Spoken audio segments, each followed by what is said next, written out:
Bom dia, igreja. Para mim é um privilégio gigantesco estar aqui. Quero agradecer ao apóstolo, pastor Salatiel, por essa oportunidade. Patrão. E saiu. É o patrão, né? Agora vou desligar. Pronto, pode ficar à vontade, filha. Não, o senhor, na verdade, podia até ir lá fora, se quisesse, por um tempinho, né? Porque é sempre um desafio, não, eu gosto né? de ficar vendo. E você vai pregar, professor... agora vai deixar até ligado, que eu vou assim, meu Deus, misericórdia, Jesus. Palavra comentada, né? Foi meu professor, é meu pastor, enfim. Né? E eu quero agradecer a vocês também que estão aqui, que vão ceder esses minutos para estar ouvindo, que eu espero que seja da parte do Senhor para as nossas vidas. E vou contar com o meu amor ali para me ajudar. Muito obrigada também pelo auxílio. E eu queria que você colocasse, por favor, o slide 9. O apóstolo falou aqui durante o momento de intercessão sobre parar de chorar e guerrear. E olha só um dos versículos que eu separei aqui, o Salmo 56, 8. Contaste os meus passos quando sofri perseguições. Recolhe as minhas lágrimas no teu odre.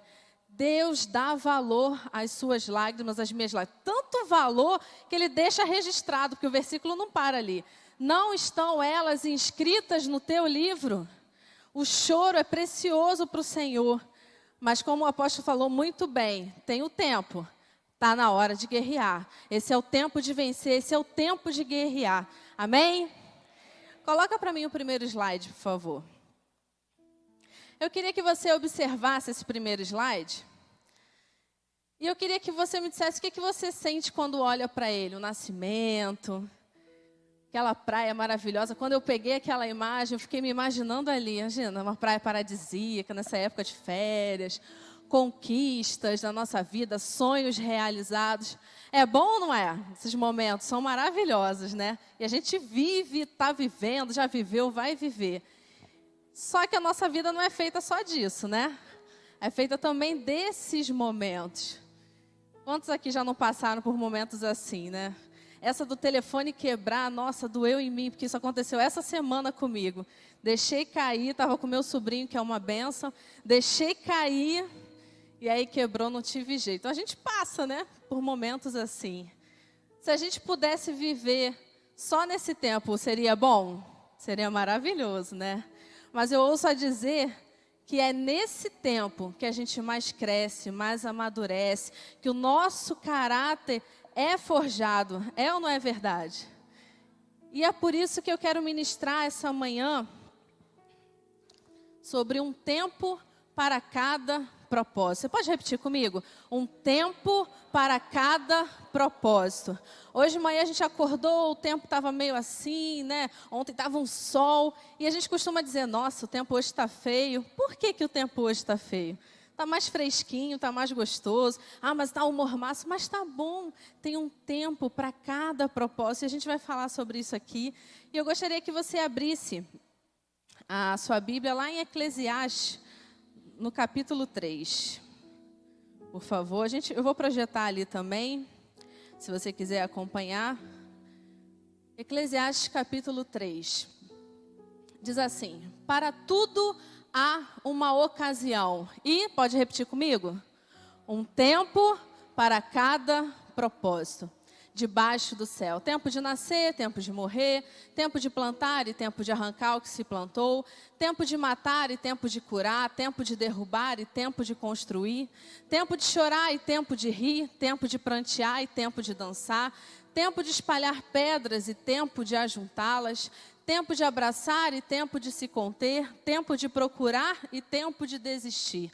Tempo de guardar e tempo de lançar fora, tempo de rasgar e tempo de costurar, tempo de calar e tempo de falar, tempo de amar e tempo de odiar, tempo de lutar e tempo de viver em paz. Vamos orar? Senhor, em nome de Jesus, eu te peço, Deus, que toda a resistência da nossa mente, do nosso coração caiam por terra essa manhã. E, ó Pai, desde o começo a gente tem sido ministrado pelo Senhor. E, ó Deus, eu creio que nessa manhã o Senhor tem um tempo precioso de aprendizado, de prática nas nossas vidas. Abre, Deus, a nossa mente, Deus, o nosso coração, que a gente esteja aberto para ouvir a Tua palavra. Que seja, ó Pai, como uma boa semente, caindo em boa terra nas nossas vidas. Em nome de Jesus. Amém. Eu não sei se você reparou, mas o texto ele não fala sobre um tempo ou outro. Ele fala de um tempo e outro. Todos nós vivemos o tempo do primeiro slide e o tempo do segundo slide. A gente vive um tempo e outro. E é sobre esse e que eu quero ministrar para nós essa manhã. Porque ele fala sobre nascer e morrer. O apóstolo já até falou, né, aqui sobre a prevenção e tudo. Aqui em Eclesiastes mesmo, o autor, Salomão, ele fala que na morte a gente tem um tempo de reflexão.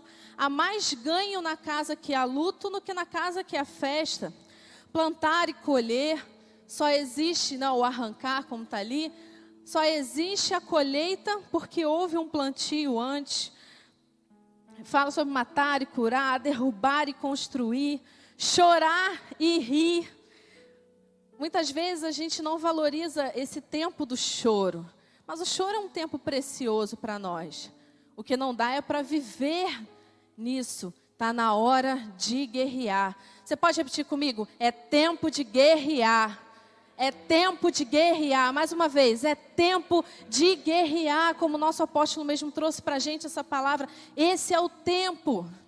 Durante o teu choro, Deus recolheu as suas lágrimas, anotou no livro. Às vezes você está vivendo esse tempo, mas é hora de enxugar as lágrimas, recuperar o fôlego e caminhar e avançar.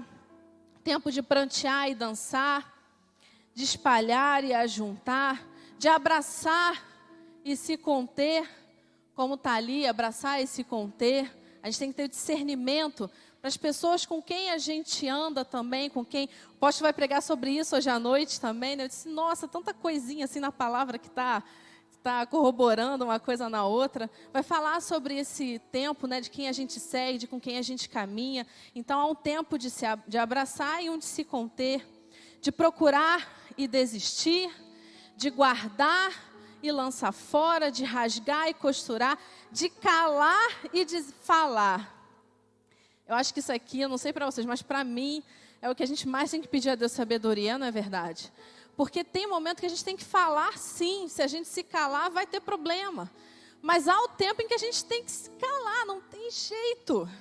E essa sabedoria de saber se eu devo falar ou me calar, só pela palavra do Senhor, só Deus nos dando essa sabedoria. E se for para falar, o que falar, com quem falar, o momento de falar, a forma de falar, é ou não é difícil? É complicado, mas pela sabedoria a gente alcança esse discernimento.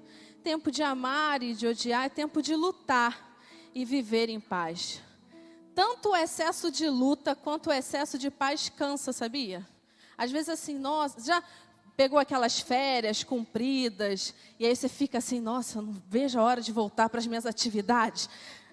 Tanto tempo de lutar quanto tempo de cansar, se for em excesso de ficar em paz, a gente cansa. Tem um tempo para cada propósito. Um tempo para cada propósito. Todos nós já passamos, estamos passando ou vamos passar por esses momentos repetidamente e de formas diferentes. A nossa vida, ela é um ciclo, não para. A gente vive tempos bons. Sabe aquele tempo que está tudo maravilhoso na nossa vida? Às vezes a gente não valoriza esse tempo. E tem o tempo que está tudo ruim. Está tudo ruim, parece que nada está funcionando. E tem o tempo que tem áreas que estão boas e outras áreas que não estão boas, tão boas assim. E aí eu te convido a exercitar todo dia esse olhar. E como eu botei ali, é um exercício. Você exercitar, olhar para o tempo daquele segundo slide, do tempo ruim, e buscar saber o que você pode aprender com isso. Que lições você pode ter. Exercitar, como eu falei, você olha o tempo. Nossa, que tempo feio. Por que feio? Tem que chover, tem que ter esse tempo. Nossa, um calor dos infernos. É isso que muita gente às vezes fala. É ou não é verdade? Que calor dos infernos. Aí você vai à praia, você quer que esteja chovendo? Não, você quer o sol. Então a gente começa a se alegrar, a exercitar esse olhar de se alegrar, independente do que seja das circunstâncias. Como eu botei aqui no versículo, ao tempo do choro, Deus vai recolher nossas lágrimas, vai escrever no livro, mas esse tempo é um tempo em que a gente vai passar por aprendizados e cabe a nós saber como sair do tempo do choro. Você vai sair mais destruído ou mais fortalecido para conquistar. Para quando der volta de novo, você chegue no tempo da alegria e você esteja mais forte, mais firme, com um caráter mais lapidado. Depende de cada um de nós como sair. Só depende de nós. Então é válido chorar. Às vezes é válido até se lamentar, né? Jeremias escreveu um livro sobre lamentações. Mas a grande questão é essa daí. O que faremos depois do choro? O que faremos depois das lamentações? Aí eu te pergunto, você, meu irmão, minha irmã, o que você faz depois desse tempo de choro? Depois do tempo das lamentações? Sai todo arrebentado, caramba, esse tempo foi difícil, coitado de mim, eu sou uma vítima das circunstâncias, isso não era para estar acontecido.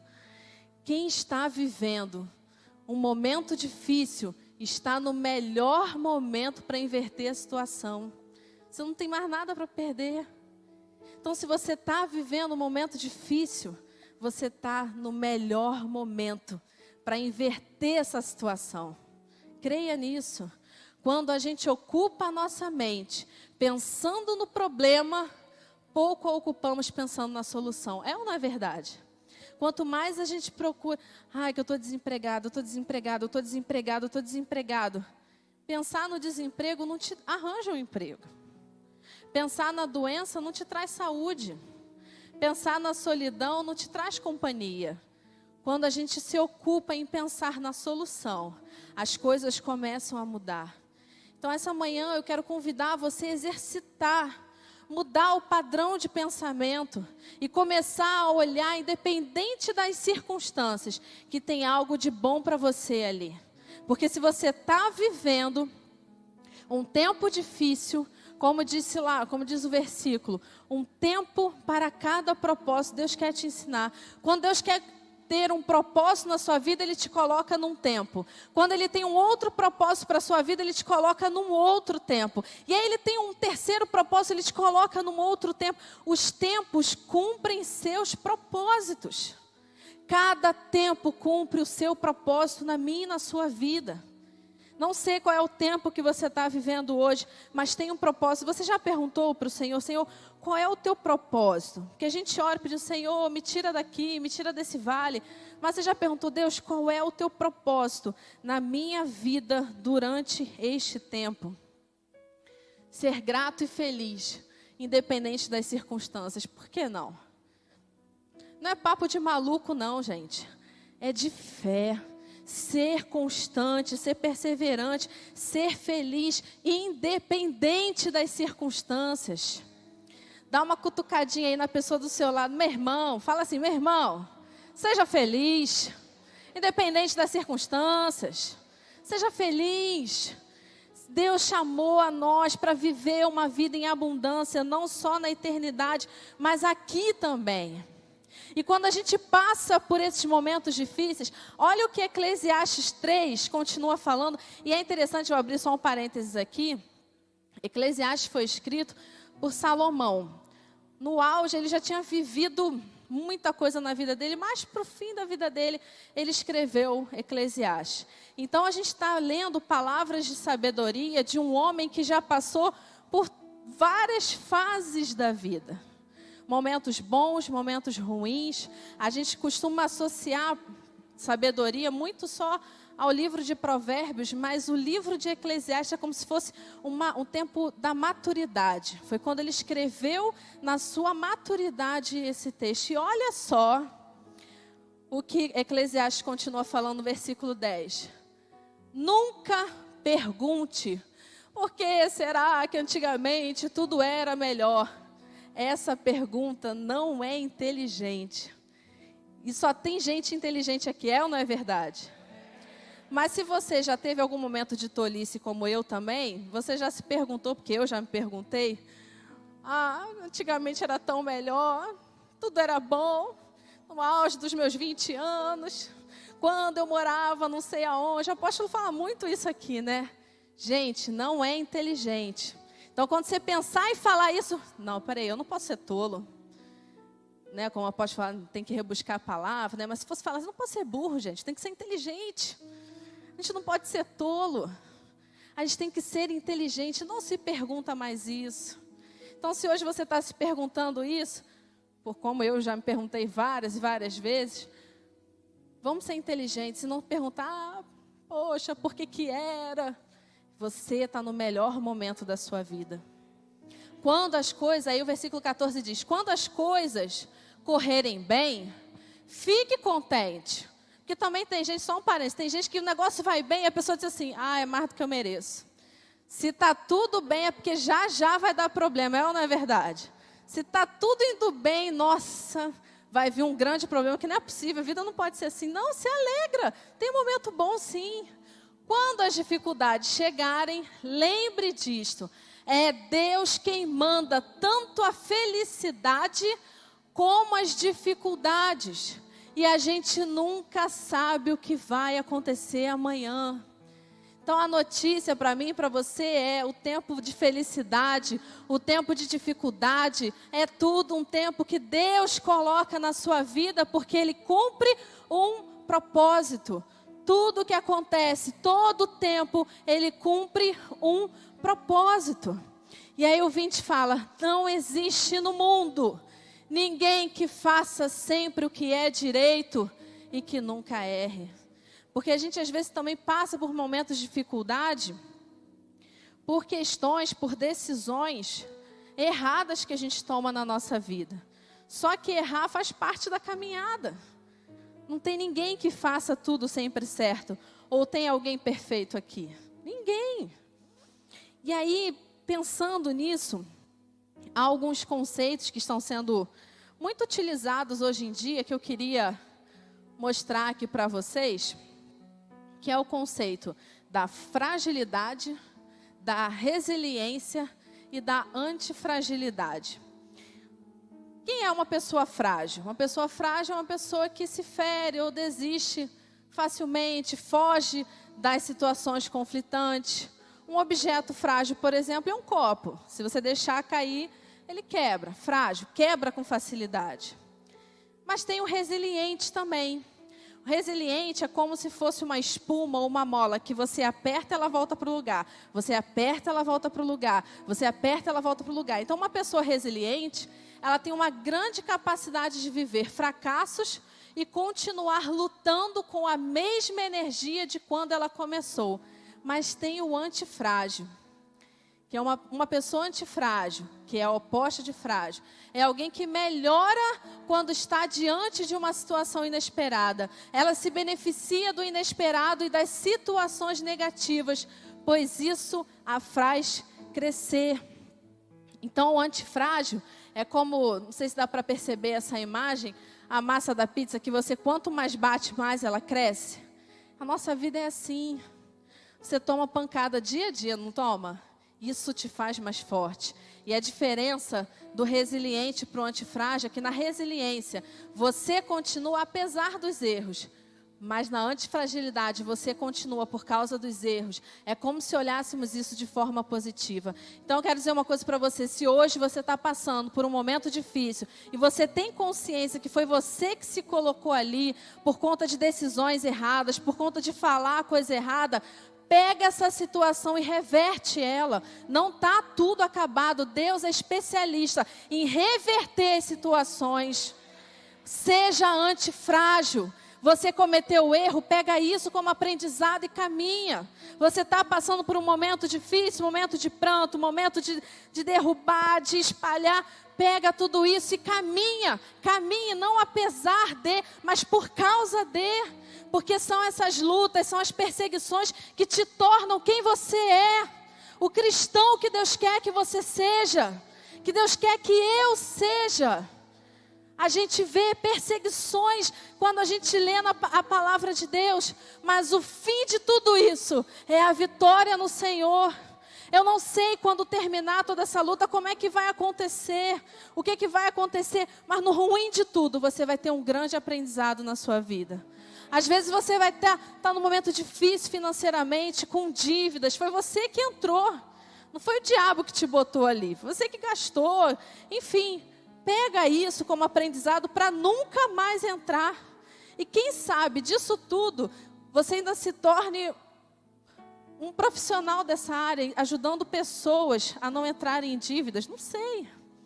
Pega a sua situação difícil, complicada, e seja antifrágil. Bate no peito assim e diz: eu sou antifrágil. Mas fala com vontade se você é antifrágil mesmo. Eu sou antifrágil. Eu continuo por causa das dificuldades. E não somente apesar delas. Você é antifrágil. E quando eu penso em antifragilidade, sabe uma imagem que logo vem na minha cabeça? Os mais antigos aí vão lembrar. Lembra disso aqui, a ponte do rio que cai?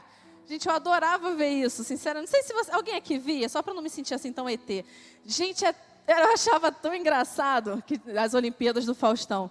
A nossa vida é exatamente assim. Chegava uma pessoa ali na ponte e ela tinha que atravessar, chegar do outro lado. A maioria conseguia, mas sempre tinha um ou outro que conseguia. Só que não bastava ser móvel essa ponte, ainda tinha esse cara aqui que ficava jogando bola para derrubar o outro. E isso é ser antifrágil. Olha para essa imagem e vê se você não se enxerga ali em cima da ponte. Às vezes o negócio está complicado, está bambeando, tem gente só te atacando, mas você vai chegar do outro lado, porque você é mais que vencedor. Amém? Você é mais que vencedor. Eu pensei em outra coisa também, já mais moderno. Sabe quem é o Pantera Negra? Sei quem viu aqui o filme do Pantera Negra, ou o Último Vingadores, enfim, eu me perco nessa ordem aí da Marvel. Mas essa armadura que a irmã dele fez para ele, é uma armadura antifrágil. Não sei se vocês viram, ele recebia tiro, recebia isso, não sei o quê. Ele transformava toda aquela energia contra o seu inimigo. Não sei qual era o movimento que ele fazia, mas ficava acesa. Vocês lembram dessa parte? E aí ele transformava em energia cinética e bum! Acertava. Ele transformava as pancadas em combustível, em força, em munição para atacar o seu inimigo. E outra imagem também é essa, da corda bamba. A gente vai ali, aí a corda bamba já é uma luta mais interna, é ou não é? Às vezes não tem ninguém ali tem até um vento ou outro para te derrubar, mas é uma luta interna. Será que eu vou conseguir? Será que eu sou capaz? Eu não sou chamado. Eu não presto mais para fazer isso. Eu errei lá atrás, não tem mais nada que eu possa consertar. Eu não posso mais ser um exemplo. Eu não posso mais inspirar pessoas. Inspire pessoas que estão próximas a você. Inspire pessoas. Inspire pessoas. Você é antifrágil. Você é mais que vencedor. E para a gente concluir essa palavra, deixa eu só beber uma aguinha aqui. Para a gente concluir essa palavra, eu gostaria de falar de 3 forças poderosas que geram resultados extraordinários na nossa vida.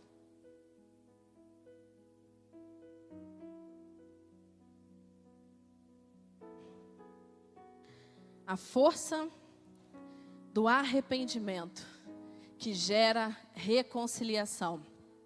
Não precisa ler em voz alta, mas acompanha comigo. Arrependei-vos, pois, e convertei-vos, para que sejam apagados os vossos pecados e venham assim os tempos do refrigério pela presença do Senhor. Se confessarmos os nossos pecados, Ele é fiel e justo para nos perdoar os pecados e purificar de toda a injustiça. Se você se sente fraco, uma força poderosa é a força do arrependimento, porque ela gera reconciliação com Deus e gera reconciliação com quem está perto de você também. Tem alguma coisa na nossa vida que a gente precisa se arrepender? Você aí já vai pensando em algo que você sabe, o apóstolo até comenta, né? pecadinho de estimação, aquela coisa assim que a gente quer ter pra gente, e sabe, precisa mudar.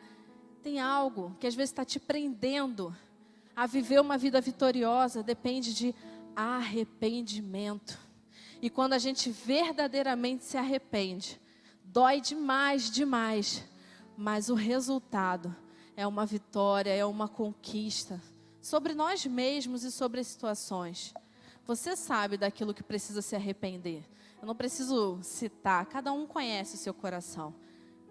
Mas a força do arrependimento gera reconciliação. A força do arrependimento gera reconciliação. A segunda força é a força do perdão. A força do perdão gera paz.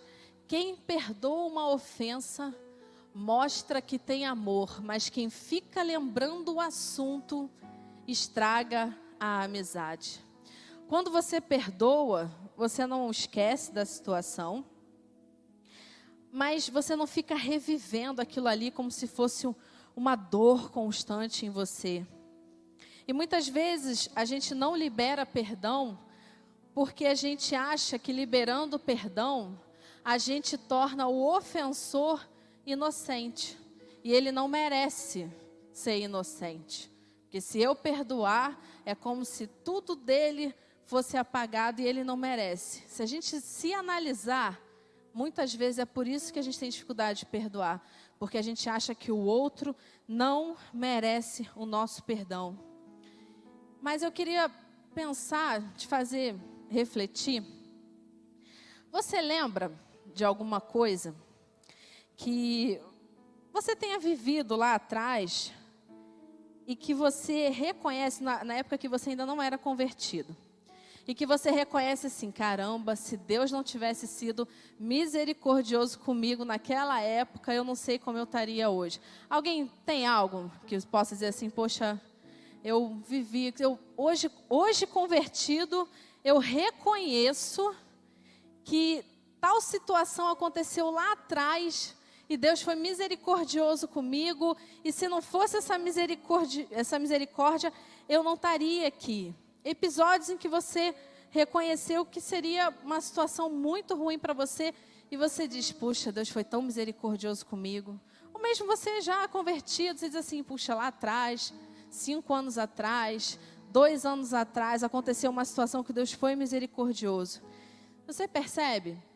Se Deus foi misericordioso comigo e com você, lá atrás, com o erro que a gente cometeu, com uma situação difícil, e hoje a gente pode ser grato ao Senhor por esse livramento, que direito temos nós de não desejar que o outro viva essa misericórdia? Nós não temos. Perdoar dói, às vezes dói pra caramba, mas o resultado é restauração, porque depois da dor momentânea, vem a paz duradoura. Perdoar dói às vezes, gente, dói demais, causa dor, mas nunca se esqueça disso. A dor, muitas vezes em perdoar, ela é momentânea, mas a paz, ela é duradoura. Você sabe, talvez você precise se perdoar. Eu não me perdoo pelo que eu fiz lá atrás. E você está vivendo essa dor. Experimenta se perdoar para você viver uma paz que é duradoura. Que você vai se lembrar daquela situação e dizer, realmente foram tempos difíceis. Erros que eu cometi, ou que alguém cometeu comigo, mas hoje a paz que excede todo o entendimento tomou conta da minha vida. E a última força que eu gostaria de ministrar é sobre a força da fé, que gera perseverança e te torna inabalável. Quando a gente fala sobre fé, quando a gente diz assim, cita um versículo sobre fé, qual é normalmente o primeiro versículo que vem na nossa mente? Ora, a fé é o firme fundamento das coisas que se esperam e a prova das coisas que se não veem. Normalmente a gente pensa em fé, vai logo nessa referência de Hebreus capítulo 11, versículo 1. Só que esse texto, ele é uma continuação de Hebreus 10. E é importante eu falar aqui que talvez tenha pessoas novas convertidas, pessoas que ainda não estudaram um pouquinho sobre isso. A nossa Bíblia, ela não foi escrita originalmente em capítulos e versículos. Principalmente as cartas, elas foram feitas de forma contínua. E o autor de Hebreus, que a gente não sabe quem é, supostamente é Paulo, ele escreveu, ele não disse assim, capítulo 10, eu vou começar isso e terminar aqui. A divisão de capítulos e versículos veio depois para facilitar a nossa vida, e facilita, né? A gente sabe, abre lá em Hebreus 11, 1, facilita a gente, mas isso veio lá para os séculos 13, 16. A Bíblia, ela foi escrita de forma, o livro, né, a carta de Hebreus foi escrita de forma contínua. Para a gente entender esse versículo 1, a gente tem que pegar lá em Hebreus 10, o que o autor ele fala para a gente. Quando ele fala, né, a fé, a certeza daquilo que esperamos e a prova das coisas que não vemos, antes, ele dizia, lá a partir do versículo 35, um pouquinho antes, para nos lembrarmos dos nossos primeiros dias quando a gente aceitou a Cristo, para nos lembrarmos que nesse tempo, convertidos ao Senhor, nós suportamos lutas, suportamos sofrimentos, insultos. Nos lembrarmos que quando vimos pessoas passando por isso, a gente deu apoio, deu suporte, levou para a célula, trouxe para a igreja, você foi visitar. Lembre-se disso, do momento que você passou por dificuldades, por ser um cristão, dificuldades lá atrás, e você venceu diante de tudo isso. Ele fala para a gente se lembrar das perdas que a gente teve, porque essas perdas, elas não interferem em nada na nossa alegria, porque a gente sabe que o nosso verdadeiro tesouro está no céu, não está aqui.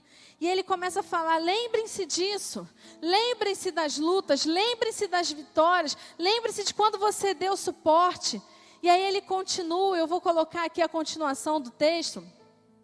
Tem uma parte que está em azul, que eu vou pedir a ajuda dos homens para ler, e o que está em rosa para as mulheres lerem. Posso contar com vocês? Depois de tudo isso, ele fala, lembre-se, fica com isso na sua cabeça, lembre-se das lutas, dos sofrimentos, do apoio que você deu, das perdas que você teve. Podem ler, homens. Por isso,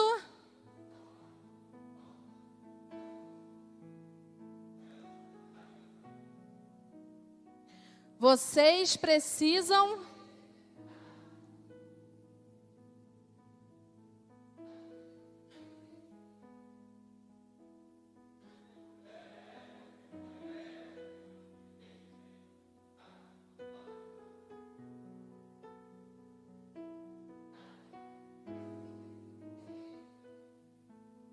Vamos ler juntos? Nós, porém, não somos dos que retrocedem e são destruídos, mas dos que creem e são salvos. Ora, a fé é a certeza daquilo que esperamos e a prova das coisas que não vemos. Meu irmão, é a fé que te faz permanecer firme. O justo, ele vive pela fé. Nós não somos dos que retrocedem e somos destruídos, mas a gente permanece caminhando, caminhando e caminhando. Você não precisa de mais fé. O que você precisa é perseverar por causa das circunstâncias. Você não precisa de mais fé. Lá em Lucas 17, um dos discípulos falou, Senhor, aumenta-nos a fé. E Jesus disse, vocês não precisam. Se ela for do tamaninho de um grão de mostarda, você vai dizer para essa moreira sair daqui, se colocar no mar, e ela vai. A gente não precisa de mais fé. O que a gente precisa é de praticar, é de caminhar, é de perseverar. Apesar de não, por causa das circunstâncias, a gente continuar caminhando e caminhando. A fé te move. A fé que não te move é a esperança. Esperança é só uma expectativa. Se você tem fé de que essa situação vai se reverter, então haja, meu irmão. Haja, meu irmão. A fé sem obras, ela é morta. São as suas atitudes, é o teu perseverar que vai ser combustível para a sua fé. Não desanima, continua caminhando, continua caminhando, continua avançando. É a sua perseverança que vai servir de combustível para você ter a certeza de que isso vai passar e você vai sair mais do que vencedor dessa situação. Mais do que vencedor. Não tenha somente esperança. Não fique só na expectativa de algo acontecer. Tenha fé. Haja. Tenha fé. O versículo ele fala isso. Nós não somos dos que retrocedem. A fé é a certeza daquilo que esperamos e a prova das coisas que não vemos. Se você tem fé, você precisa agir. As suas ações precisam ser congruentes com a tua fé. Não tenha só expectativas, tenha fé. Continue caminhando, continue perseverando. E sabe, eu estava pesquisando sobre isso, achei interessante. Eu estava lendo, pesquisando sobre as nossas versões. Eu só encontrei uma versão no português, em apenas um versículo, que usa o termo fé inabalável. E essa versão ela foi traduzida direto do inglês. E no inglês não tem essa expressão fé inabalável. Sabe o que eu comecei a pensar nisso? Fica de pé para eu poder falar isso para você, para a gente encerrar. Mas fica de pé com confiança, uma pessoa que tem fé, que não vai desanimar, que vai perseverar.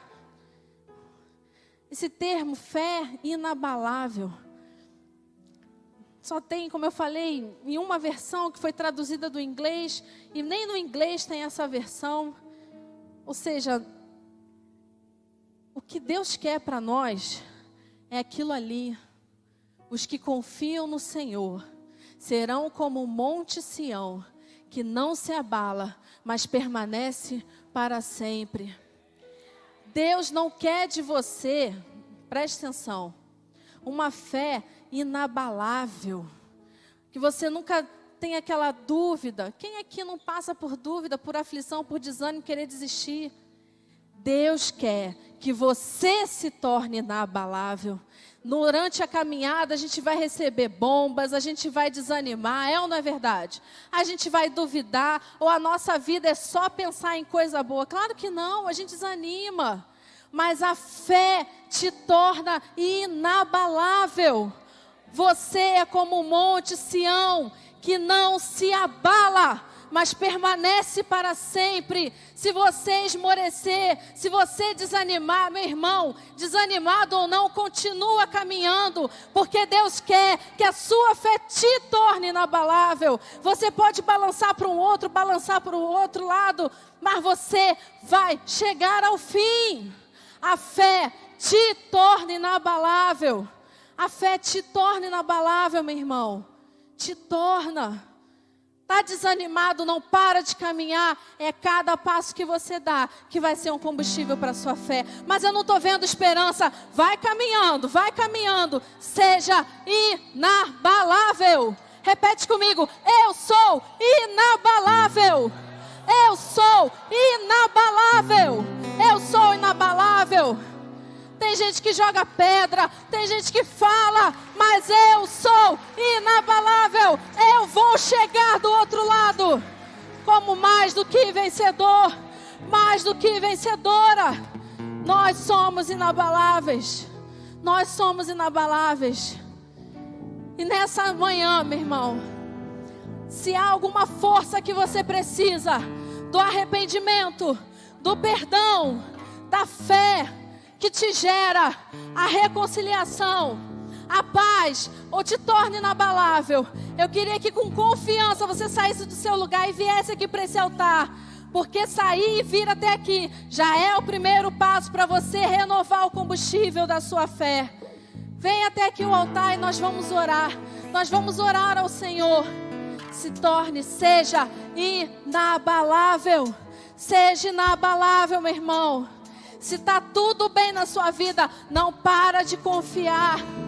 Não para de confiar, mas está tudo bem. É fácil confiar quando está tudo bem. Se alegre, celebre.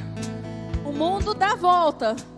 Vai chegar um dia da aflição, mas você será inabalável durante esse tempo também. E se você está aqui, você entrou nessa igreja e você disse, nossa, eu quero essa fé inabalável, como é que eu consigo isso? Ah, meu irmão, cumprindo aqueles passos ali, do arrependimento. Talvez você tenha entrado aqui essa manhã e diga, nossa, eu estou precisando disso, de reconciliação, de paz. Arrependa-se. O Senhor ama você. Se você está aqui, é porque Ele quer dizer isso para você. Ele ama você. Como filho, como filha amada. Ele quer ter cada vez mais contato com você. Saiba que o Senhor tem perdão para a sua vida.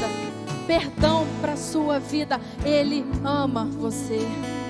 Ele te perdoa. Ele não leva... Ah, mas como é que eu vou aceitar Jesus se eu já fiz tanta coisa errada? Todos nós precisamos. Somos alvos da graça do Senhor. Todos nós precisamos desse perdão.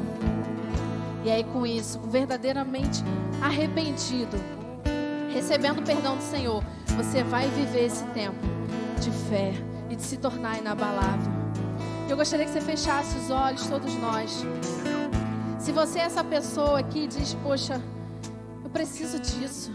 Eu preciso dessa paz, dessa alegria que não é passageira, é duradoura. Eu queria que você repetisse comigo essa oração dizendo, Senhor Deus, eu ainda não te conheço muito bem, mas eu quero essa paz para minha vida. Eu quero viver essa alegria, independente das circunstâncias. Eu quero entregar a minha vida ao Senhor e deixar que o Senhor comande a minha vida a partir de hoje. Se você é essa pessoa que fez essa oração e você quer entregar a sua vida ao Senhor, ou você conhece esse caminho, se afastou e quer voltar, de forma bem corajosa, dando o seu primeiro passo de fé, levante uma das suas mãos. Levante uma das suas mãos e diga para o Senhor, eu quero viver esse arrependimento, esse perdão. Estamos todos de olhos fechados.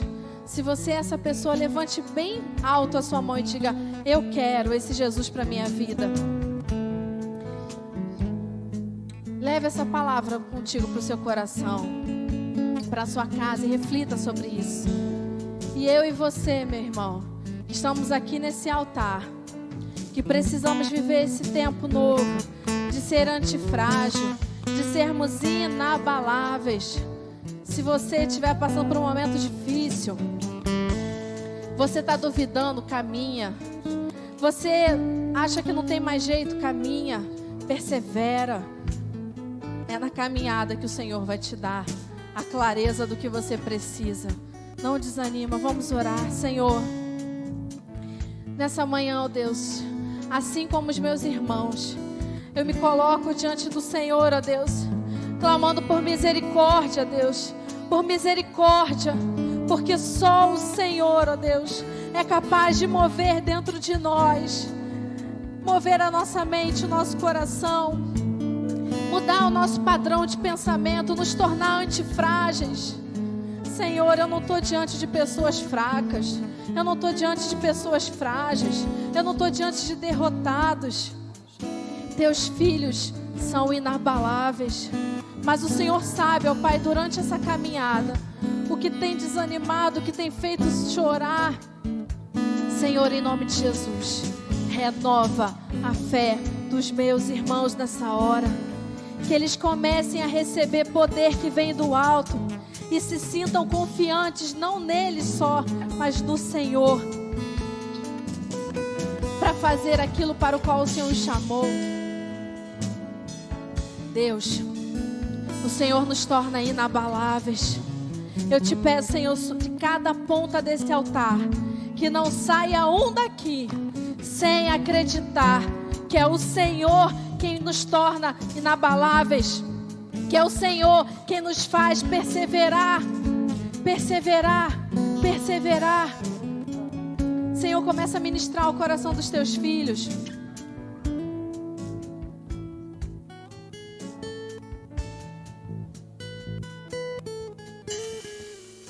Meu irmão, Começa a falar com Deus aí agora. Começa a falar com Deus: Senhor, olha para minha fraqueza. É na fraqueza que o Senhor me torna forte. É na fraqueza que o Senhor me torna forte. Você é inabalável. Senhor, começa, Deus, a ministrar o coração de cada um dos meus irmãos. E você, meu irmão, num ato de fé, de coragem, vai começar a declarar com toda a força, que você é inabalável. Cada vez que a minha fé é provada. Você conhece essa música? Canta ao Senhor. Tu me dás a chance. Você está sendo provado. Olha a chance que Deus está te dando.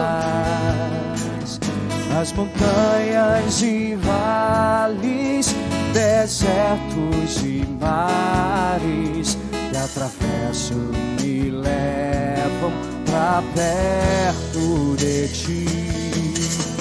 Minhas provações não são maiores que o meu Deus, e não vão me impedir de caminhar.